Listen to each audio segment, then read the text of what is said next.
রাসূলুল্লাহর আদর্শের মধ্য দিয়ে হয়, ঠিক কি না? তবে রাসূলুল্লাহর আদর্শের বিপরীতে যখন হবে ওই নামাজ আল্লাহ তাআলা ছুঁড়ে ফেলে দিবে। রাসূলুল্লাহর সুন্নাতের বিপরীতে গেলে নামাজ আল্লাহ ছুঁড়ে ফেলে দিবে। রাসূলুল্লাহর সুন্নাতের বিপরীতে গেলে পরিবারকে আল্লাহ তাআলা ছুঁড়ে ফেলে দিবে। রাসূলুল্লাহর সুন্নাতের বিপরীতে গেলে আমার অর্থনীতিকে আল্লাহ ছুঁড়ে ফেলে দিবে। রাসূলুল্লাহর সুন্নাতের বিপরীতে গেলে আমার সমাজনীতিকে আল্লাহ ছুঁড়ে ফেলে দিবে। এমনকি রাসূলুল্লাহর আদর্শের বিপরীতে আমি যদি অন্য কোন তন্ত্র মন্ত্রের রাজনীতি করি, আল্লাহ তাআলা আমার সেই রাজনীতিকেও ছুঁড়ে ফেলে দিবে।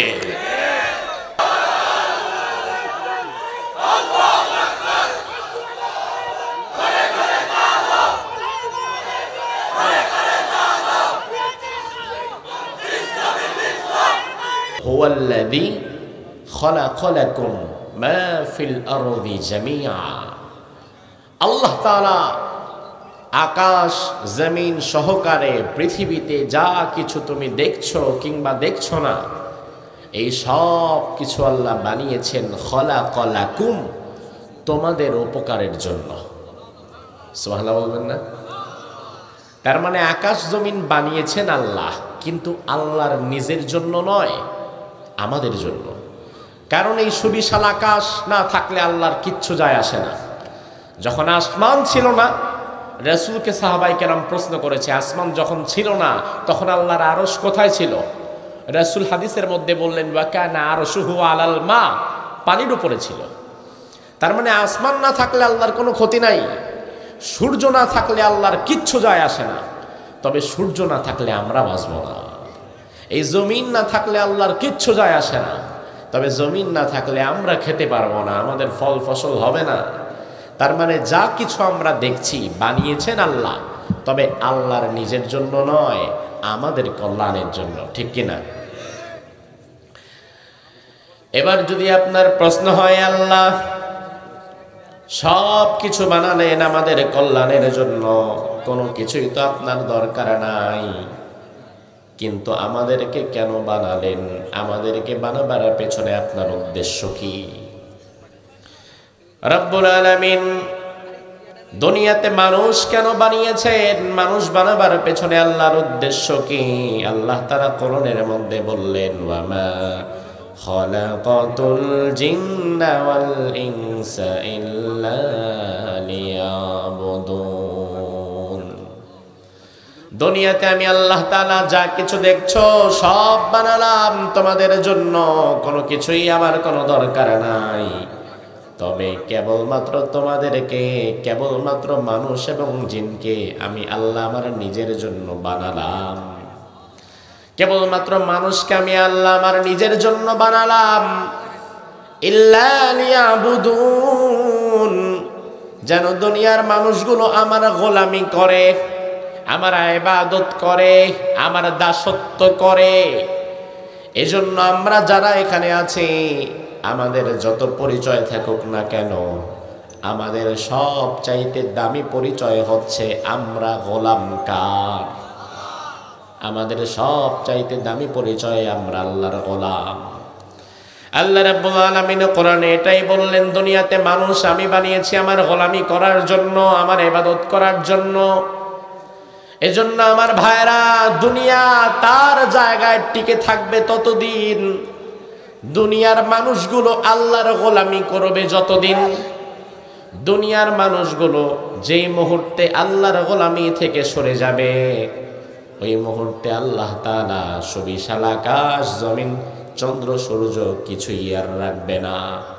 কারণ দুনিয়া টিকে আছে কেবলমাত্র আল্লাহর গোলামি করার জন্য। আল্লাহর হাবিব হাদিসের মধ্যে বললেন লা তাকুমুস সাআহ, আল্লাহ তাআলা ততদিন পর্যন্ত কিয়ামত দিবে না হাত্তা লা ইউকালা ফিল আরদি আল্লাহ আল্লাহ। জমিনে একজন বান্দা যদি এমন থাকে যে আল্লাহকে আল্লাহ বলে একটা ডাক দিতে পারবে, এমন একজন মানুষ জমিনে থেকে যদি আল্লাহকে আল্লাহ বলে একটা ডাক দেয়, ওই বান্দার আল্লাহ ডাকের কারণে আল্লাহ তাআলা আকাশ এবং জমিন ধ্বংস করবে না। সুবহানাল্লাহ। একটা একটা ডাক যদি শুধু আপনি আল্লাহ তাআলাকে আল্লাহ বলে দিতে পারেন, রাসূল বললেন লা তাকুমুস সাআহ, আপনার আল্লাহ ডাকের কারণে আল্লাহ তাআলা সুবিশাল আকাশ এবং জমিনকে আবার টিকিয়ে রাখবেন, ধ্বংস করবে না। সুবহানাল্লাহ। আল্লাহকে একটা ডাক দিতে পারবেন আল্লাহ বলে? অন্তর থেকে পারবেন? একটু বলেন তো আল্লাহ। আপনি যদি ইমানদার হন, আপনার ডাকের কারণে আল্লাহ তাআলার আকাশ এবং জমিন টিকে যাবে, ধ্বংস হবে না। ও ভাই আমার, কয়েক ঘন্টার মধ্য দিয়ে যখন আজকের এই মাহফিলটা শেষ হয়ে যাবে, আমরা যে যার মতো আমাদের বাড়ির দিকে চলে যাব, আপনারাও চলে যাবেন। ওই মুহূর্তে আপনারা 2-3 জন যদি প্যান্ডেলের মাঝখানে বসে চিন্তা করেন, এত সুন্দর শামিয়ানা, এত সুন্দর প্যান্ডেল, আরো কিছুক্ষণ বসে থাকি। আপনি যদি ভেতরে বসেও থাকেন না কেন, তারপরেও দেখবেন ডেকোরেটরের ছেলেটা এক কোণা থেকে প্যান্ডেল ভাঁজ করে খোলা শুরু করছে। আপনার সম্মানে সে প্যান্ডেলটা রাখবে না, এই অপেক্ষা করবে না যে আপনি কখন বাড়ি যাবেন তারপরে খুলবে, না, বরং সবাই চলে যাওয়ার পরে আপনারা যদি 10 জন 20 জন মাঝখানে বৈশা থাকেন, কোনো কিছুই করার নাই, আস্তে আস্তে করে প্যান্ডেলটা খুলে ফেলা হবে।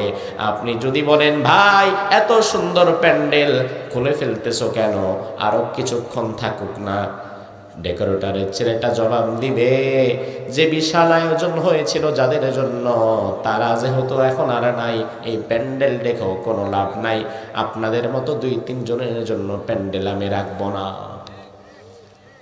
দুনিয়াতে আপনার এতটা মূল্য নাই যে আপনার জন্য প্যান্ডেল থাকবে, অথচ প্যান্ডেলটা মাত্র 100 হাত। 100 হাত প্যান্ডেল আপনার সম্মানের দিকে তাকিয়ে খোলা থেকে সে বিরত থাকবে না। অথচ আপনি যদি আল্লাহর গোলাম হন, আল্লাহর দরবারে আপনার মর্যাদা এত বেশি, এত বেশি, একটা ডাক যদি শুধু আপনি আল্লাহর গোলাম হয়ে আল্লাহরে দেন, আল্লাহ বলে ও বান্দা, তোর ডাকের কারণে পুরো আকাশ এবং জমিনের শামিয়ানাটা আমি আল্লাহ আবার টিকিয়ে রাখলাম। এই জন্য আমার ভাইরা, এই মহাবিশ্ব টিকে আছে শুধুমাত্র আল্লাহর গোলামের কারণে, আল্লাহর ইবাদত বন্দেগী করার কারণে। আল্লাহ রাব্বুল আলামিন বললেন, বান্দা তোমাদেরকে আমি বানিয়েছি আমার গোলামি করার জন্য, আমার ইবাদত করার জন্য। এই হচ্ছে আল্লাহ তাআলার আমাদেরকে বানাবার পেছনে মূল উদ্দেশ্য। তাহলে আমার ভাইরা জবাব দেন, আমরা গোলাম কার? আরো জোরে। এখন গোলাম কি স্বাধীন না পরাধীন? গোলাম যদি স্বাধীন হয় তাহলে তো মালিকই হয়ে গেল। গোলাম তো স্বাধীন নয়, গোলাম নিজের ইচ্ছায় চলতে পারবে না, গোলাম তো চলবে তার মালিকের ইচ্ছায়, ঠিক না? গোলাম যদি নিজের ইচ্ছায় বারবার বারবার চলতে থাকে তাইলে তো গোলামি হইলই না। আপনি অফিসে চাকরি নিলেন, সকাল 8টায় অফিসে যান, বিকাল 5টায় বাড়ির দিকে আসেন। এই যে 8-9 ঘন্টা আপনি অফিসের ভেতরে যান, কাজকর্ম করেন, সকাল 8টার আগে আপনি যা খুশি তাই পড়তে পারেন, লুঙ্গি পড়তে পারেন, সেন্ডো গেঞ্জি পড়তে পারেন, আপনার অফিসের বস আপনারে কিছু বলবে না। বিকাল 5টার পরে আবার আপনি লুঙ্গি গেঞ্জি পরে রাস্তা দিয়ে হাঁটেন, আপনার অফিসের বস আপনারে কিছু বলবে না। তবে আপনি সকাল 8টা থেকে 5টার মধ্যে লুঙ্গি আর গেঞ্জি পরে অফিসে গিয়ে বসতে পারবেন না, ওই অফিসের নির্দিষ্ট ড্রেস যেটা আছে ওইটা পরে যাওয়া লাগবে। তাতে আপনার ভালো লাগলে লাগুক, না লাগলে নাই, আপনি বাধ্য। আপনি অফিসে গিয়েছেন, অফিসের ড্রেস কোড মানা লাগবে। বাসায় যদি আপনি থাকেন, আপনি হয়তো সকাল 10টার দিকে শরীরটা খারাপ লাগলে একটু শুয়ে পড়েন, শীতন কায়থন ভাল লাগে না, একটু ঘুমান, একটু হাঁটাহাঁটি করেন বাহির দিয়ে, একটু আড্ডাবাজি করেন বাহিরে বন্ধুদের সাথে। তবে আপনি যদি অফিসের মধ্যে ঢুকে যান, সকাল 10টার সময় খারাপ লাগলেও বিছানায় শোয়া যাবে না, বন্ধুদের সাথে আড্ডা মারা যাবে না। তার কারণ আপনি আপনার জীবনের সকাল 8টা থেকে 5টা পর্যন্ত এই 8-9 ঘন্টা সময় আপনার অফিসের বসের কাছে বিক্রি করে দিয়েছেন। ওই 8-9 ঘন্টা আপনি আপনার নিজের মতো চলবেন না, চলবেন আপনার অফিসের বসের আইন মতো, সে যা বলে সেই মোতাবেক চলবেন। অফিসে যাওয়ার পরে আপনি যদি অফিসের নিয়ম কানুন না মেনে নিজের ইচ্ছা স্বাধীন মতো আপনি চলা শুরু করেন, বস আপনারে 1 দিন 2 দিন 3 দিন ওয়ার্নিং দেওয়ার পরেও যদি ঠিক না হন, 4র্থ দিন ঘাড় ধাক্কা দিয়া আপনার মতো বেয়াদব কর্মীরে বের করে দিবে। দরকার নাই ওর মতো কর্মী আমার। আপনি আল্লাহর গোলাম হয়েছেন, আল্লাহ আপনারে জবরদস্তি করে বানায় নাই, জোর করে আল্লাহ আপনাকে মুসলমান বানায় নাই, আল্লাহর গোলাম বানায় নাই। তবে আপনার সামনে রাস্তা খোলা আছে, আপনি চাইলে কুফরি করতে পারেন, আবার চাইলে ঈমানও আনতে পারেন। যেহেতু আপনি ঈমানের উপরে অবিচল রয়েছেন, যেহেতু আপনি নিজেকে মুসলমান দাবি করেন, তার মানে স্বেচ্ছায় আপনি মুসলমানের কোম্পানির মধ্যে চাকরি নিয়ে ফেলেছেন। এই মুহূর্ত থেকে আপনি আর আপনার মন মতো চলবেন না, আপনাকে চলতে হবে কার মন মতো? আরো জোরে কর।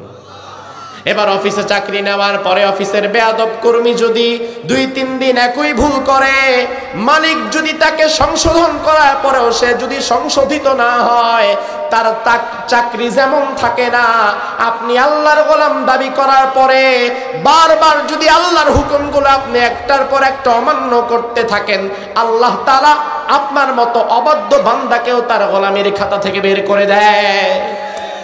লাগবে না তোর মতো বান্দা আমার। যদি আমার বান্দা হতে চাও, আমার গোলামি যদি করতে চাও, জীবনের সব জায়গায় একমাত্র আমার গোলামি করা লাগবে। আমার ইবাদত যদি করতে চাও, জীবনের সব ক্ষেত্রে একমাত্র আমারই গোলামি করা লাগবে, অন্য কারো নয়। আমার ভাইরা, এই যে এখন আমরা যদি আল্লাহর গোলামি করি, আল্লাহর ইবাদত করি, তাইলে কি লাভ না লস? জোরে কম, লাভ না লস? কি লাভ? আল্লাহর হাবিব সাল্লাল্লাহু আলাইহি ওয়াসাল্লাম হাদিসের মধ্যে বললেন, জামিআত তিরমিজির 2466 নম্বর হাদিস, আল্লাহর হাবিব বলেন, ইন্নাল্লাহা তাআলা, আল্লাহ তাআলা হাদিসের মধ্যে বললেন, রাসূলুল্লাহর মাধ্যমে আল্লাহ বলে দিলেন, ইয়া বানা আদম, ও আদমের সন্তান, তাফাররাগ লিইবাদাতি, আমার দাসত্ব করার জন্য প্রস্তুত হও, আমার দাসত্ব করো, আমার গোলামি করো। আপনার প্রশ্ন যদি হয়, আল্লাহ আপনার গোলামি করলে আমি কি পাবো? আল্লাহ বলেন, আমলা সদরাকা গিনান ওয়া আসুদ্দা ফাকরাক, তুমি যদি আমার গোলামি করো, আমার দাসত্ব করো, আমার ইবাদত করো, আমি তোমার অন্তরটাকে আভিজাত্য দিয়ে পূর্ণ করে দেব, তোমার অন্তরটাকে আমি প্রশান্তি দিয়ে পূর্ণ করে দেব, এবং তোমার জীবনে যদি কোনো অভাব অনটন থাকে, আমি আল্লাহ তাআলা তোমার জীবনের অভাব অনটনগুলো দূর করে দেব। কে করবে? কে করবে? আমরা যদি আল্লাহ সুবহানাহু ওয়া তাআলার গোলামি জীবনের সব জায়গায় করতে পারি, প্রথম পুরস্কার আমলা সদরাকা গিনান, আল্লাহ তাআলা আমাদের ভেতরটা ঐশ্বর্য দিয়ে পূর্ণ করে দিবেন। মানসিকভাবে আপনি যন্ত্রণায় কাতরাবেন না। মানসিক যন্ত্রণা একজন মানুষের জন্য আল্লাহর পক্ষ থেকে সবচেয়ে বড় আযাব। মানসিক যন্ত্রণা যদি আপনার থাকে, আপনার এসি গাড়ি থাকবে, এসি বাড়ি থাকবে, 10 তলা বাড়ির মধ্যে সুন্দরী স্ত্রীও থাকবে, ব্যাংকে কারি কারি টাকা থাকবে, কিন্তু মানসিক অশান্তি এমন জিনিস, ওই 10 তলা এসির বাড়ির মধ্যে আর এসির গাড়ির মধ্যে বসেও আপনার ঘুম হবে না। রাসূল বললেন, তুমি যদি আল্লাহর ইবাদতের জন্য প্রস্তুত হও, আমলা সদরাকা গিনান, 1 নম্বরে আল্লাহ তাআলা তোমার ভেতরটা এতটা প্রশান্তি দিয়ে পূর্ণ করে দিবেন, দুনিয়ার কোনো কিছু না থাকলেও আলহামদুলিল্লাহ তুমি অখুশি না, বরং তুমি খুশি থাকবা। সুবহানাল্লাহ। শুধু তাই নয়, তোমার অভাব অনটনগুলো আল্লাহ দূর করে দিবেন।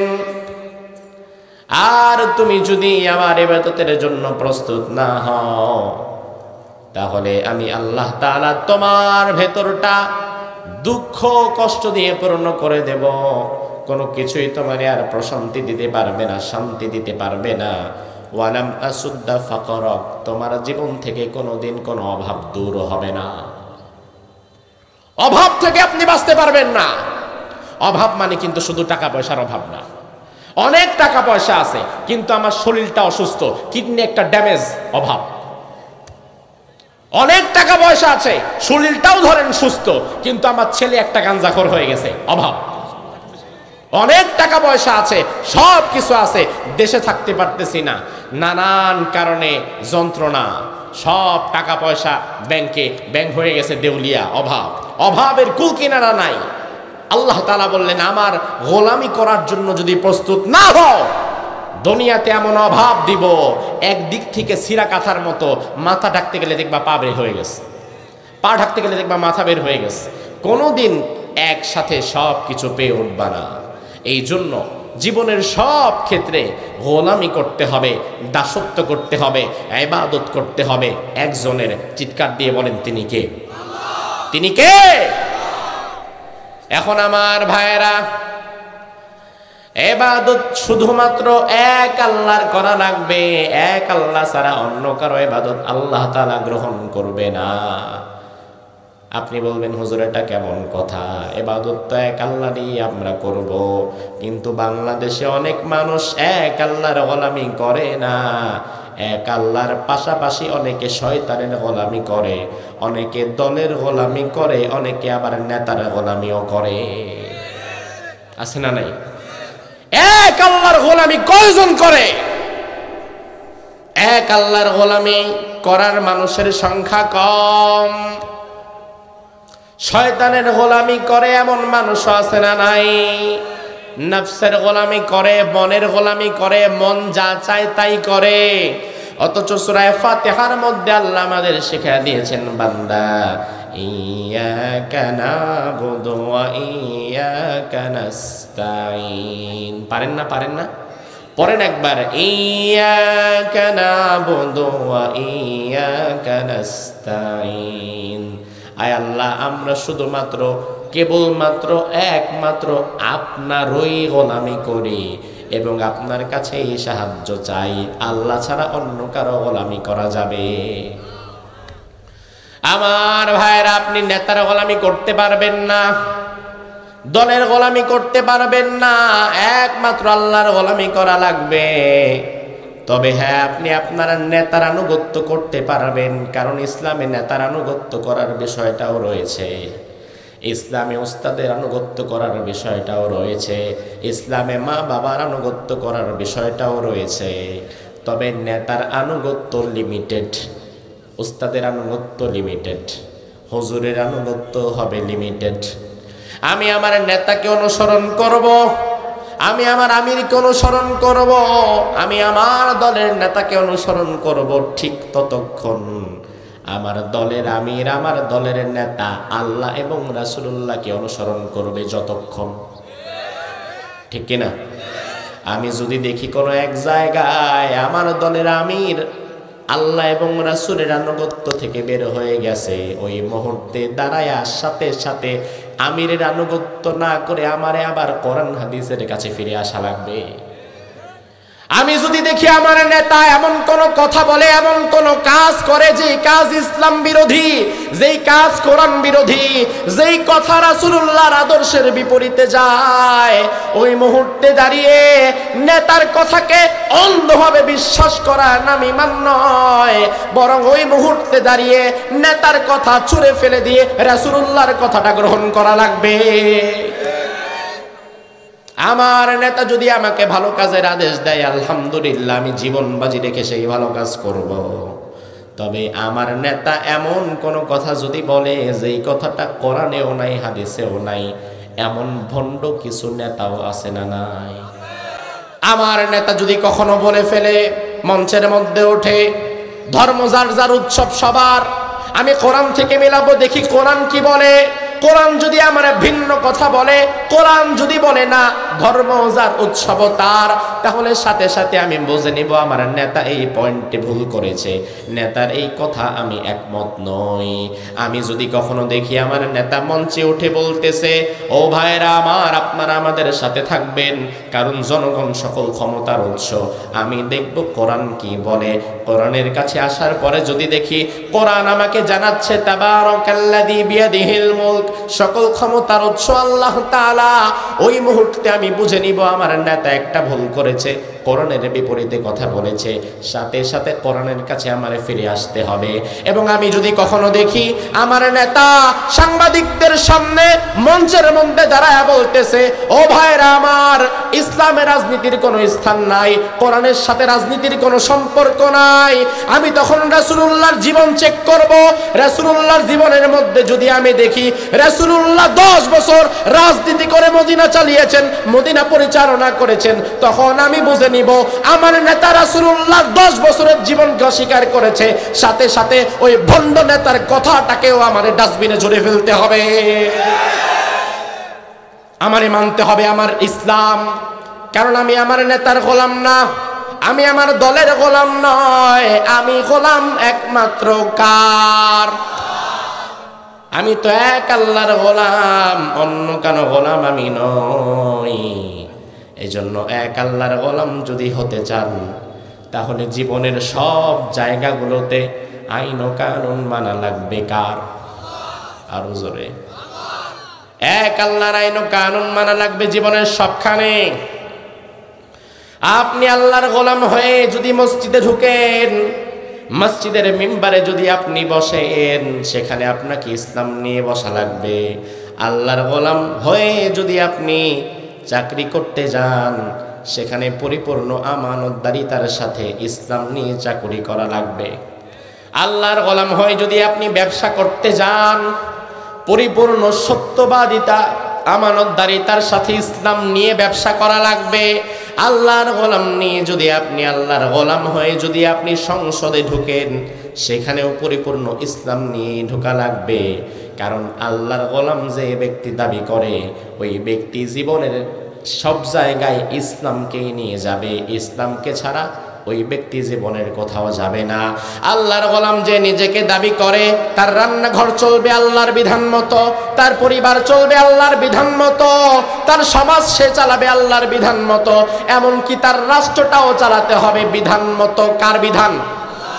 আরো জোরে। এখন আপনি শুধু আল্লাহর বিধান মতো মসজিদ চালালেন, নামাজ পড়লেন, অর্থনীতির মধ্যে ঢুকে আবার সুদভিত্তিক অর্থনৈতিক ব্যবস্থাকে আপনি গ্রহণ করে নিলেন। আল্লাহর বিধান মতো শুধু আপনি মাহফিলে আসলেন, ওয়াজ শুনলেন, সমাজের মধ্যে ঢুকে আবার এমন নেতার পেছনে দৌড়ালেন যেই নেতা আল্লাহর বিধানকে সহ্য করতে পারে না। আল্লাহর বিধান রাষ্ট্রে কায়েম হোক, এটা মন থেকে চায় না, এমন হাজারো নেতা কর্মী আছে না নাই? মন থেকে চাই না, মন থেকে চায় না আল্লাহর বিধান সমাজে কায়েম হোক, এটা তো মন থেকে চাইবে না তারা যারা চোর। আল্লাহর বিধান সমাজে কায়েম হোক, এটা মন থেকে চাইবে না তারা যারা ডাকাত। আল্লাহর বিধান সমাজে কায়েম হোক, এটা মন থেকে চাইবে না তারা যারা ধর্ষণের মামলা নিয়ে আছে, ঠিক কিনা? তার কারণ হচ্ছে তারা ভালো করেই জানে, আল্লাহর বিধান যদি সমাজে কায়েম হয়ে যায়, একটার হাতও আর সাথে থাকবে না, একটার কল্লাও সাথে থাকবে না। আল্লাহর বিধান যদি সমাজে কায়েম হয়ে যায়, আমরা এত কোটি কোটি শত হাজার কোটি টাকা ব্যবসা বাণিজ্য করতে পারবো না। বরং ইসলামী সরকার যদি আসে, বছর শেষে ধনীদের গলার মধ্যে পাড়া দিয়া জাকাতের টাকা বের করে গরিবদের হাতে দিয়ে দিবে। এই ভয়ে তারা আল্লাহর বিধানটা মন থেকে চায় না। তবে আমার ভাইরা, আমরা যারা বসে আছি, আল্লাহর বিধান সমাজে কায়েম হোক, এটা আমরা মন থেকে চাই কিনা? এটা আমরা মন থেকে চাই কিনা? কারণ এটা চাইতে হবে। আমি সব জায়গায় আল্লাহর গোলামি করতে রাজি আছি, আমি থাকবো যেখানে আল্লাহর হুকুম চলবে সেখানে, ঠিক কিনা? আমি আমার জীবনের কোনো দিক, কোনো বিভাগ আমি আল্লাহর গোলামি থেকে মুক্ত হতে চাই না।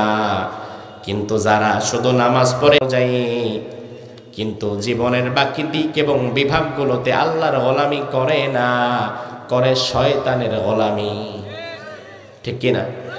রাস্তা তো দুইটা, হয় আপনাকে আল্লাহর গোলাম হতে হবে, আর নয়তো অটোমেটিক আপনি শয়তানের ধোকায় পড়ে শয়তানের গোলাম হয়ে গেছেন। আপনি বলেন আর না বলেন, হয়ে গেছেন। আপনি বলবেন, হুজুর এটা কেমন কথা?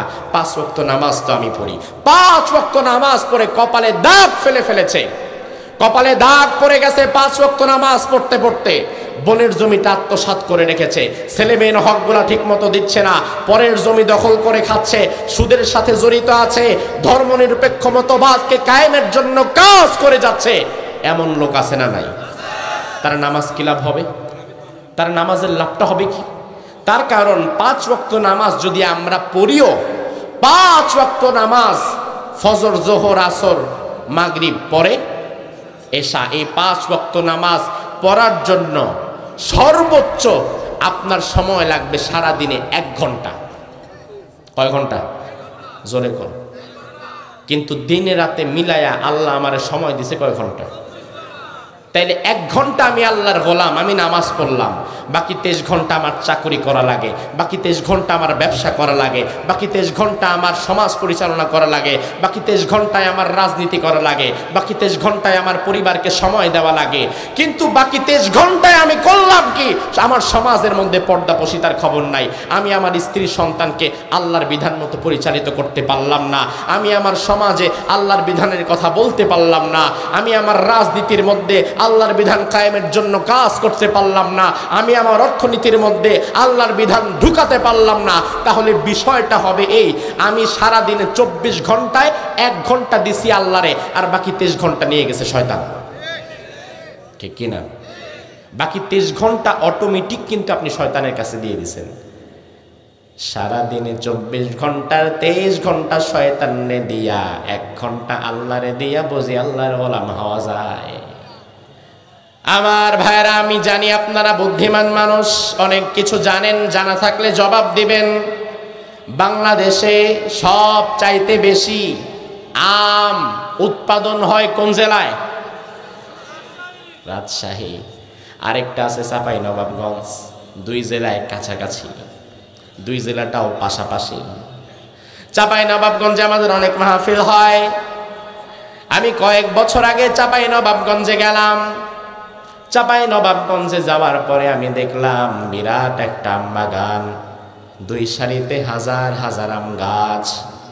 আম বাগানের মালিক আমার ভক্ত, সে আমারে ঘোরায়া পুরা আম বাগানটা দেখালো। বিরাট সুন্দর আম বাগান, ডানে বামে অনেক সারি সারি আম গাছ। আমি তাকে বললাম, ভাই আম গাছ কতগুলো আছে? সে আমারে বলল, হুজুর আমার এই বাগানে আম গাছের সংখ্যা 3000। কয় হাজার? আমি ঘুরে ঘুরে সবটা দেখলাম। দেখে দেখে দেখে হঠাৎ সে মোটরসাইকেল দিয়ে আমার ঘোরাচ্ছে, দেখাচ্ছে। মাঝখানে এসে দেখলাম 2টা নারিকেল গাছ। আমি বললাম, এটা আবার কি? কোন জাতের আম গাছ? কয় না হুজুর, এটা নারিকেল গাছ, আমি শখ করে লাগাইছি। যাক ভালো। 2টা নারিকেল গাছ আর সারি সারি ভরা আম গাছ। আম গাছের সংখ্যা কত মনে আছে আপনাদের? কত? আর নারিকেল গাছ 2টা। এবার ওই জায়গাটাকে আপনি কি বলবেন? আম বাগান না নারিকেল বাগান? নারিকেল বাগান তো বলবেন। কেন? নারিকেল গাছ তো আছে, আছে না? আছে। কয়টা আছে? 2টা।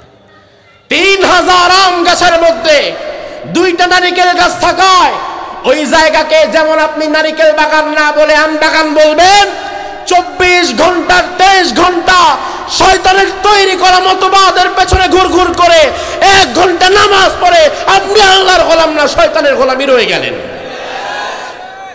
আল্লাহর গোলাম যদি হতে চাও, জীবনের সর্বস্তরে সব জায়গায় একজনের গোলাম হওয়া লাগবে। তিনি কে? এক আল্লাহর গোলামি করা লাগবে জীবনের সর্বস্তরে সব জায়গায়। এবার আপনি যদি বলেন, হুজুর আল্লাহর গোলামি আমি করব কতদিন? আমার আল্লাহ তাআলা কোরআনের মধ্যে বলে দিচ্ছেন। রব্বুল আলামিন বললেন, ওয়াবুদ রাব্বাকা হাত্তা ইয়াতিয়াকাল ইয়াকিন। তুমি আল্লাহর গোলামি করবা ততদিন, তোমার মাঝে নিঃশ্বাস থাকবে যতদিন, অর্থাৎ মৃত্যু পর্যন্ত তোমার একজনের গোলামি করা লাগবে। তিনি কে? মৃত্যু পর্যন্ত। মৃত্যু পর্যন্ত জীবনের সব জায়গায় সর্বস্তরে একজনেরই গোলামি করা লাগবে, একজনের ইবাদত করা লাগবে। আমার ভাইরা, এই যে ইবাদত আমরা করছি, আল্লাহর গোলামি আমরা করছি, আমাদের ইবাদতগুলো আল্লাহ পর্যন্ত পৌঁছাতে পারছি কিনা, আমাদের ইবাদতগুলো কবুল হচ্ছে কিনা সেটাও তো জানা দরকার। তার কারণ হচ্ছে আমি যদি শুধু না বুঝে ইবাদত করেই গেলাম, আমি যদি শুধু না বুঝে অফিসে বসে কাজ করেই গেলাম, আমার কাজটা বসের মন মতো হচ্ছে কিনা, কোম্পানির পরিপূর্ণ চাওয়া পাওয়া আমার মাধ্যমে পূরণ হচ্ছে কিনা এটা তো জানাও দরকার। শুধু আন্দাজে ফান্দাজে কাজ করার নাম তো চাকরি নয়। তাইলে আমি যে ইবাদত করলাম, আমার ইবাদতগুলো আল্লাহ পর্যন্ত পৌঁছাচ্ছে কিনা, আমার ইবাদতগুলো কবুল হচ্ছে কিনা সেটা জানাও দরকার আছে না নাই? ইবাদত কবুল হওয়ার জন্য শর্ত হচ্ছে তিনটা। জোরে কত কয়টা? কয়টা? তিনটি শর্তের মানদণ্ডে তিনটি বিষয় আপনার মাঝে থাকার মধ্য দিয়ে আপনি বুঝে নেবেন আমার ইবাদত কবুল হচ্ছে। ইবাদত কবুলের এক নাম্বার শর্ত হচ্ছে হালাল রিজিক। কি রিজিক? জোরে কর। এখন হালাল রিজিক যদি আপনার না থাকে, যত নামাজ আপনি পড়েন না কেন আল্লাহ তাআলা আপনার এই নামাজ গ্রহণ করবে না। যত সেজদাই আপনি আল্লাহকে দেন না কেন এই সেজদা আল্লাহ গ্রহণ করবে না। যত জিকির আপনি আল্লাহর করেন না কেন এই জিকির আল্লাহ গ্রহণ করবে না। তার কারণ আপনার নামাজের কোনো দরকার আল্লাহর নাই, আপনার জিকিরের কোনো দরকার আল্লাহর নাই। আপনার চাইতে বেশি জিকির করে, বেশি সেজদা দেয় আল্লাহর বানানো মাখলুকাতের মধ্যে এমন মাখলুকাতও আছে না নাই? আল্লাহর হাবিব হাদিসের মধ্যে বললেন আল্লাহ তাআলা কিছু ফেরেশতা বানিয়ে রেখেছেন, ওই ফেরেশতার কাজই শুধু সেজদা দেওয়া। ওই ফেরেশতাকে যখন আল্লাহ বানিয়েছেন সৃষ্টির শুরুতে, পৃথিবী সৃষ্টি করার আগে আল্লাহ তাআলা কিছু ফেরেশতাদেরকে বানিয়ে বলেছেন, ও ফেরেশতারা উসজুদু, তোমরা আমার সেজদা দিয়ে থাকো। রাসূল বললেন পৃথিবী সৃষ্টির আগে ওই ফেরেশতার জন্ম, ওই ফেরেশতা ওই মুহূর্ত থেকে আল্লাহর দরবারে যে সেজদায় পড়ে গেছে এখনো পর্যন্ত সেজদা থেকে মাথা তুলে নাই। তাইলে আপনার আমার চাইতে তার সেজদা বেশি না কম? কিছু সময় বসতে পারবেন না ইনশাআল্লাহ ভাই? ইবাদত কবুল হওয়ার জন্য শর্ত হচ্ছে তিনটা। জোরে কোন তো কয়টা? কয়টা? এক নাম্বার হচ্ছে হালাল রিজিক। এক নাম্বার কি? জোরে কোন? এক নাম্বার হালাল রিজিক। দুই নাম্বার হচ্ছে সুন্নাতুর রাসূল, ইত্তিবাউস সুন্নাহ, রাসূলের অনুসরণ, রাসূলের কর্মপদ্ধতি। অর্থাৎ যেই ইবাদত আপনি করছেন আপনার ইবাদত কবুল হবে তখন এই ইবাদতটা রাসূলুল্লাহর কর্মপদ্ধতির সাথে মিল থাকবে যখন। কথা বুঝতে পারছেন? আপনার জিকির কবুল হবে তখন রাসূলুল্লাহর জিকিরের সাথে মিল হবে যখন। আপনার নামাজ কবুল হবে তখন রাসূলুল্লাহর নামাজের সাথে মিল হবে যখন। আপনার জীবনের প্রতিটি ইবাদত, প্রতিটি কাজ হতে পারে আল্লাহর দরবারে ইবাদত যদি সেটা রাসূলুল্লাহর কর্মপদ্ধতিকে অনুসরণ করে, যদি রাসূলুল্লাহকে অনুসরণ করে করা যায়। অন্যথায় রাসূলুল্লাহর আদর্শের বিপরীতে গিয়ে যত ভালো কাজ আছে, যত ভালো নামাজ আছে, যত ভালো জিকির আছে, যা আছে, যদি রাসূলুল্লাহর সুন্নাতের বিপরীতে চলে যায় তাহলে আল্লাহ সুবহানাহু ওয়া তাআলা এমন কোন আমলকে কবুল করবে না। মাগরিবের কিছু সময় পূর্বে একটা নিষিদ্ধ সময় থাকে, ওই সময় নামাজ পড়া যায় না। ওই সময় কেউ নামাজ পড়লে ওটা হারাম হয়ে যায়। যেমন ঈদের দিন কেউ যদি রোজা রাখে জায়েজ না না জায়েজ? হালাল না হারাম? হারাম। তার কারণ ঈদের দিন রাসূল রোজা রাখেন নাই। মাগরিবের কিছু সময় পূর্বে যখন নিষিদ্ধ সময় চলছিল, মদিনার একজন বিখ্যাত তাবেঈ সাঈদ ইবনুল মুসাইয়াব তিনি একদিন দেখলেন মসজিদের মধ্যে ঢুকে এই মুহূর্তে একজন ব্যক্তি লম্বা লম্বা সূরা কেরাত দিয়ে 2 রাকাত নামাজ পড়ল। নামাজ শেষ করার পরে সাঈদ ইবনুল মুসাইয়াব তাকে ডেকে বললেন, ভাই এটা কি করলেন আপনি? এই সময় নামাজ পড়লেন, এটা কি ঠিক করলেন? ওই ব্যক্তি এবার সাঈদ ইবনুল মুসাইয়াবকে বলে, কেন?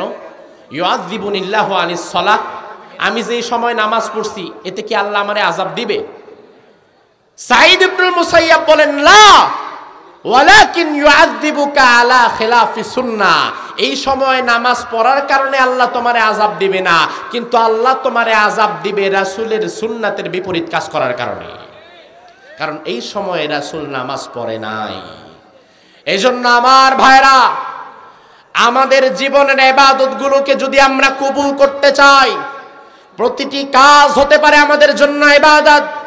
আমার মসজিদে আমার খুতবাত, আমার ইমামত, আমার মাহফিলে কথা বলা, আমার ব্যবসা করা, আমার চাকরি করা, আমার রাজনীতি করা, আমার পরিবার মেনটেন করা, আমার জীবনের সব কিছুই ইবাদত হতে পারে যদি সেটা রাসূলুল্লাহর আদর্শের মধ্য দিয়ে হয়, ঠিক কিনা?